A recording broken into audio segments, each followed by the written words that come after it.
On the morning of August 6, 1945, Professor Yoshio Nishina stood in his laboratory at the Physical and Chemical Research Institute in Tokyo, examining calculations that had occupied his mind for 3 years. The morning air hung heavy with humidity, and through the windows came the distant sounds of a city trying to maintain normalcy despite 4 years of conflict. At 64 years old, Nishina was Japan's foremost nuclear physicist, having studied under Niels Bohr in Copenhagen and spent years corresponding with the brightest minds in atomic physics. He believed that morning, as he had for months, that the theoretical possibility of an atomic weapon remained at least a decade away from practical realization.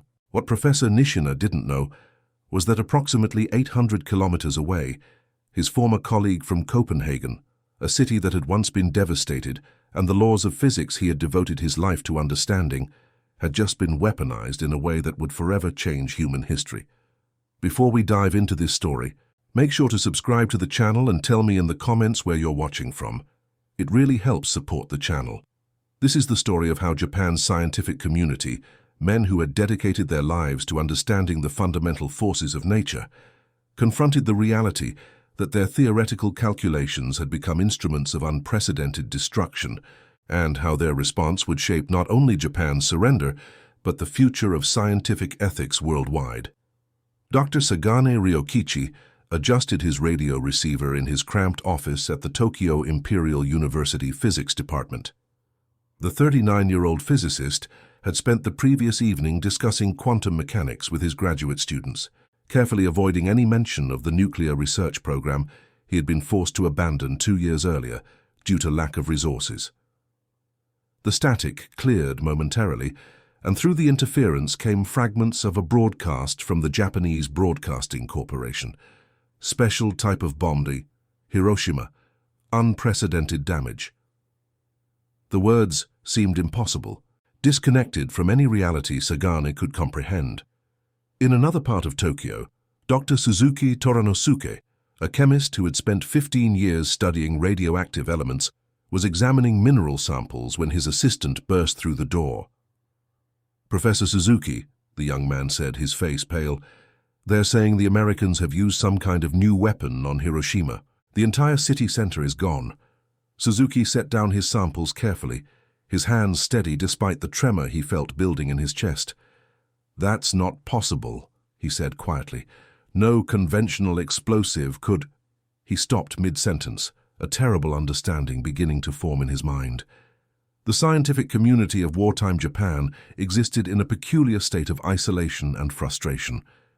While their counterparts in America, Britain, and Germany had been mobilized for military research with virtually unlimited resources, Japanese scientists struggled with chronic shortages of materials, equipment, and funding. The Japanese nuclear research program, codenamed FGO and led by Professor Nishina, had been initiated in 1941, but never received more than a fraction of the support given to conventional weapons development.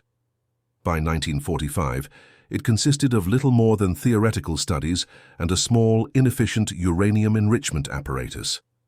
Professor Nishina's first indication that something extraordinary had occurred came not through official channels, but from a hurried phone call from the Army's 8th Technical Research Laboratory. Lieutenant Colonel Suzuki Tatsusaburo's voice crackled through the poor connection. "Professor, we need you to investigate what happened in Hiroshima immediately. Reports are confused. Some witnesses describe a single aircraft dropping a single bomb that created destruction across the entire city. The Army General Staff believes this is propaganda, but given your expertise—" Nishina felt his throat constrict. Throughout the conflict, he had maintained that creating a practical atomic weapon would require industrial resources far beyond what any nation possessed. The Manhattan Project, if it existed as rumored, would need to solve thousands of technical problems, from uranium enrichment to implosion dynamics. Yet here was evidence suggesting someone had succeeded. "I'll prepare a team immediately," he told the colonel, his mind already racing through the implications. As news filtered through Japan's scientific institutions over the next 24 hours, reactions varied from disbelief to a kind of professional awe mixed with horror. Dr. Kimura Kenjiro, a theoretical physicist at Kyoto University, later recalled, "My first thought was that it must be some kind of conventional explosive delivered in a new way. Perhaps multiple bombs dropped simultaneously to create the illusion of a single blast. But then the reports started coming in about the flash of light brighter than the sun, the mushroom-shaped cloud, the strange sickness affecting survivors. Each detail pointed to only one possibility." Dr. Yamada Mitsuo, a radiochemist who had spent 5 years studying uranium compounds, found himself torn between scientific curiosity and human anguish. In his diary, discovered years after the conflict ended, he wrote, "Today, the impossible has become real. All our calculations suggested that separating sufficient uranium-235 would require facilities covering square kilometers and consuming the electrical output of entire cities. Yet the Americans have done it. As a scientist, I am amazed. As a human being, I am horrified. As a Japanese citizen, I fear what comes next." The Japanese military establishment, however, remained skeptical. Many senior officers dismissed the atomic bomb reports as American psychological operations designed to break Japanese morale. General Anami Korichika, the Minister of War, instructed his staff to investigate whether the destruction could have been caused by conventional incendiary bombs dropped in a concentrated pattern. This skepticism would persist until Professor Nishina's investigation team reached Hiroshima on August 8th. Meanwhile, in research facilities across Japan, scientists began their own investigations based on the limited information available. Dr. Taketani Mitsuo, a theoretical physicist who had worked on Japan's nuclear program, performed calculations on his blackboard, trying to estimate the critical mass required for such a device. His results horrified him. The amount of fissile material needed was far less than their most pessimistic estimates. "We had assumed," he later wrote, "that the engineering challenges would prove insurmountable. We underestimated American industrial capacity by a factor of at least 100. At the Naval Technical Research Institute, Captain Ito Yoji, a naval engineer with training in physics, gathered his team to analyze the tactical implications. "If this weapon is real," he told them, "then every assumption about defensive strategy becomes obsolete. One aircraft flying at high altitude could destroy an entire fleet base or industrial complex. There is no defense against such a weapon except preventing its delivery." The human dimension of the catastrophe began to emerge through fragmented reports reaching the scientific community. Dr. Fuji Otohiko, a physician-scientist studying radiation effects at the Tokyo Medical College, received a telegram from a colleague who had reached the outskirts of Hiroshima. "Patients presenting symptoms unlike any burns or trauma in medical literature. Suggest radiation exposure on massive scale. Mortality approaching 100% for those within 1 kilometer of hypocenter." As August 7th dawned, Professor Nishina assembled his investigation team. It included Dr. Yamazaki Fumio, a nuclear chemist, Dr. Miyazaki Tomizo, a specialist in radiation detection, and several graduate students trained in physics and chemistry. They carried with them every radiation detection device available in Japan, a pitiful collection of outdated Geiger counters and electroscopes that represented the entirety of Japan's nuclear measurement capability. The journey to Hiroshima took 2 days by train and military vehicle, with numerous delays due to destroyed rail lines and bridges.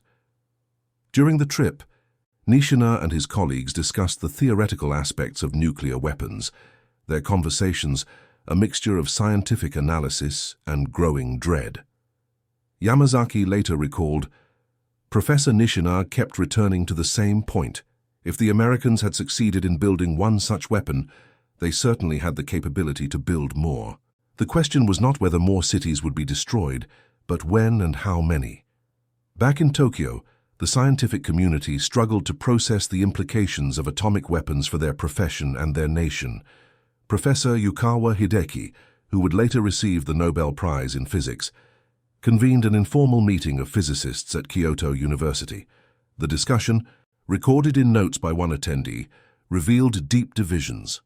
Some argued that Japanese scientists should immediately offer their expertise to help the nation develop countermeasures or its own atomic program.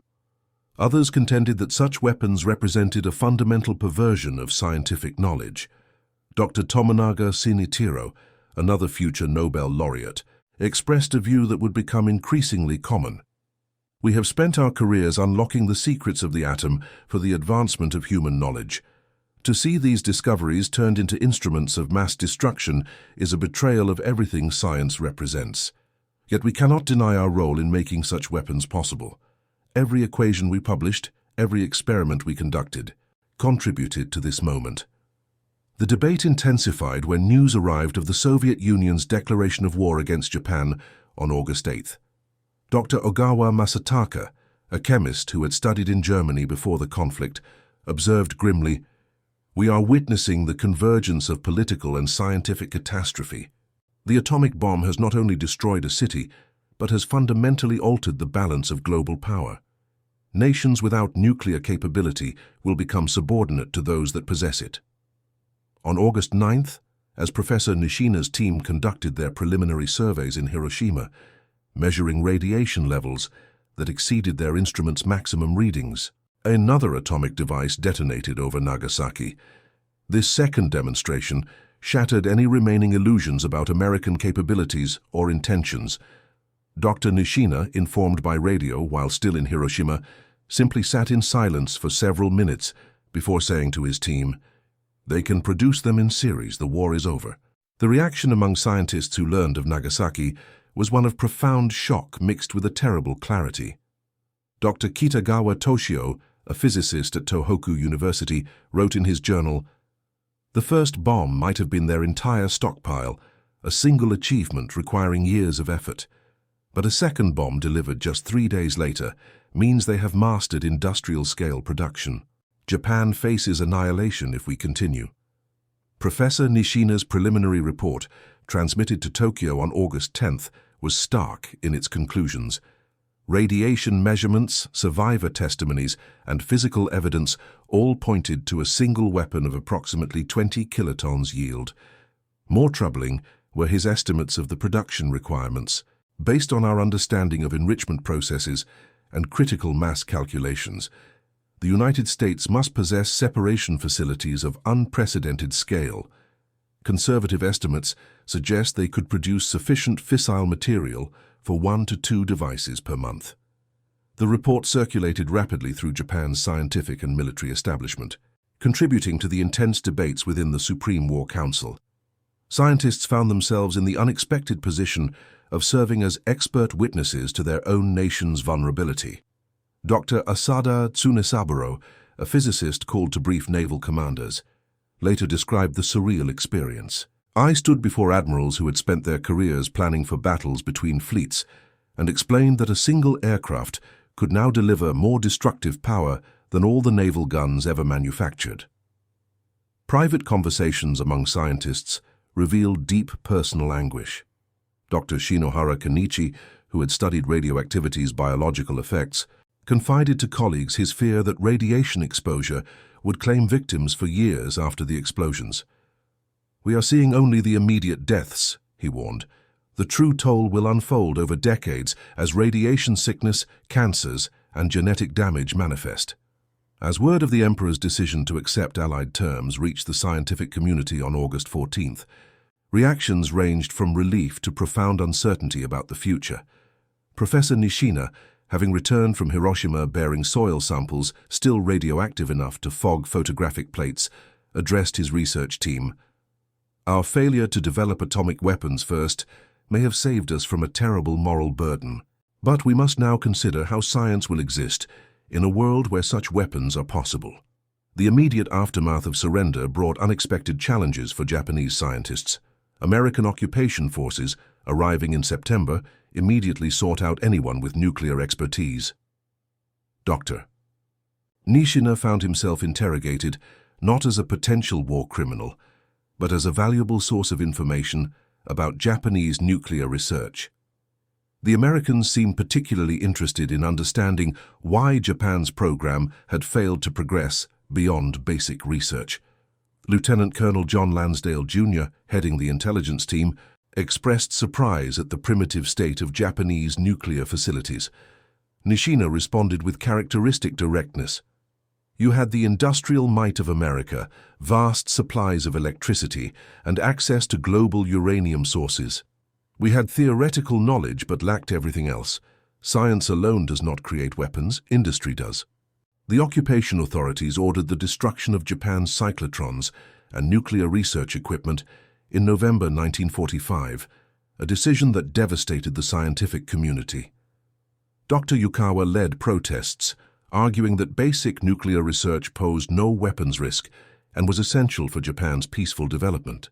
The sight of American soldiers dismantling and dumping Japan's only cyclotrons into Tokyo Bay became a powerful symbol of how military applications had poisoned the well of pure science. In the months following surrender, Japanese scientists engaged in intense self-reflection about their role and responsibilities. Professor Tomonaga organized seminars on scientific ethics, drawing parallels between the atomic bomb and Alfred Nobel's anguish over dynamite. We cannot uninvent nuclear weapons, he argued, but we can dedicate ourselves to ensuring that science serves humanity's best interests rather than its worst impulses. Dr. Takatani Mitsuo proposed what became known as the three-stage theory of scientific development: phenomenological, substantive, and essential. He argued that nuclear weapons represented a perversion of the essential stage, where fundamental understanding was twisted into destructive application. This framework influenced a generation of Japanese scientists who sought to separate pure research from military applications. The transformation of Japanese science in the post-war period reflected these ethical concerns. When the Science Council of Japan was established in 1949, it adopted principles explicitly rejecting military research. Article 2 of its charter stated, "Science shall aim at the sound development of science and thereby contribute to the peace and welfare of mankind." Personal testimonies from scientists who lived through this period reveal the profound psychological impact. Dr. Miyake Yasunobu, who later became a prominent advocate for nuclear disarmament, recalled, "Those of us who understood the physics behind the atomic bomb carried a unique burden. We could calculate the yield, estimate the casualties, comprehend the radiation effects. This knowledge was both a professional achievement and a personal curse." The international scientific community's response to Japanese scientists' experiences varied. Some Western physicists expressed sympathy for their Japanese colleagues' isolation and resource constraints. Others questioned why Japanese scientists had participated in military research at all. These debates foreshadowed larger questions about scientific responsibility that would dominate the nuclear age. Dr. Nishina, until his death in 1951, remained haunted by his Hiroshima investigation. In one of his last public speeches, he reflected, "I spent my career trying to understand the atom's secrets. In Hiroshima, I saw those secrets turned into ash and shadow. The equations on our blackboards became death tolls. The theories we debated in seminars became mushroom clouds. Science gave humanity godlike power before we developed godlike wisdom." The Japanese scientists' encounter with atomic weapons also influenced their approach to nuclear energy. When Japan began developing peaceful nuclear power in the 1950s, many physicists who had lived through August 1945 insisted on extraordinary safety measures and transparency. Dr. Yamada, who had calculated critical masses in 1945, became a leading advocate for international nuclear regulation. Educational reforms reflected these concerns. Physics curricula at Japanese universities began incorporating ethics courses, using the atomic bomb as a case study in scientific responsibility. Professor Hideki Yukawa established programs encouraging young scientists to consider the social implications of their research from the earliest stages of their careers. The psychological impact extended beyond the immediate scientific community. Graduate students who had worked on Japan's wartime nuclear project often changed fields entirely, unable to reconcile their love of physics with its destructive potential. Others dedicated themselves to medical physics or radiation safety, seeking redemptive applications for their knowledge. International collaborations in the post-war period provided opportunities for reconciliation and shared reflection. When the Atoms for Peace conference convened in 1955, Japanese scientists met former Manhattan Project researchers. These encounters, initially tense, evolved into profound discussions about scientific responsibility and the prevention of nuclear conflict. Dr. Suzuki Toranosuke, the chemist who had dismissed initial reports of Hiroshima as impossible, spent his later career developing radiation detection methods for medical use. In his memoirs, he wrote, "Every time I calibrate a radiation detector for a hospital, I remember that morning in August when the impossible became real. We cannot undo the past, but we can shape how knowledge is used in the future." The legacy of Japanese scientists' response to Hiroshima extends beyond Japan. Their emphasis on separating pure research from military applications influenced international scientific organizations. The Pugwash Conferences on Science and World Affairs, established in 1957, drew heavily on Japanese scientists' experiences and perspectives. As the nuclear age progressed, Japanese scientists became prominent voices in disarmament efforts. Their unique perspective, as professionals who understood nuclear physics but whose nation had experienced atomic weapons effects, gave them particular credibility. Dr. Tomonaga's Nobel Prize acceptance speech in 1965 explicitly linked scientific achievement with moral responsibility. The transformation of Japan's scientific community from wartime isolation to post-war leadership in peaceful nuclear applications represents one of history's most dramatic reversals. Scientists who had struggled with inadequate resources and military pressure became pioneers in nuclear medicine, radiation safety, and fusion research, fields where knowledge serves life rather than death. Professor Yukawa, reflecting on the 20th anniversary of Hiroshima, observed, "We physicists unveiled the atom's power, but we did not create the human impulses that turned that power into weapons. Our responsibility lies not in abandoning science, but in ensuring it serves humanity's highest aspirations. The same equations that enabled destruction can provide clean energy, medical treatments, and deeper understanding of our universe." The story of Japanese scientists' response to Hiroshima ultimately transcends national boundaries. It speaks to universal questions about knowledge, power, and responsibility that every generation of scientists must confront. Their journey from theoretical calculation to horrific reality, from wartime research to peaceful application, illustrates both science's tremendous potential and the ethical vigilance required to guide it. In the decades since August 1945, Japanese scientists have maintained their commitment to peaceful research while never forgetting the lessons of Hiroshima and Nagasaki. Their experience serves as a perpetual reminder that scientific knowledge carries profound responsibilities, that theoretical possibilities can become terrible realities, and that those who understand nature's forces must also champion their ethical application. The equations remain the same. Energy equals mass times the speed of light squared, but the meaning humans assign to those equations defines our future. The Japanese scientists who confronted atomic reality in August 1945 left us not just technical knowledge, but a moral framework for the nuclear age. Their legacy challenges every scientist to ask not just, can we, but should we? And to remember that the pursuit of knowledge must always be tempered by wisdom and humanity. And that concludes our story. If you made it this far, please share your thoughts in the comments. What part of this historical account surprised you most? Don't forget to subscribe for more untold stories from World War II and check out the video on screen for another incredible tale from history. Until next time.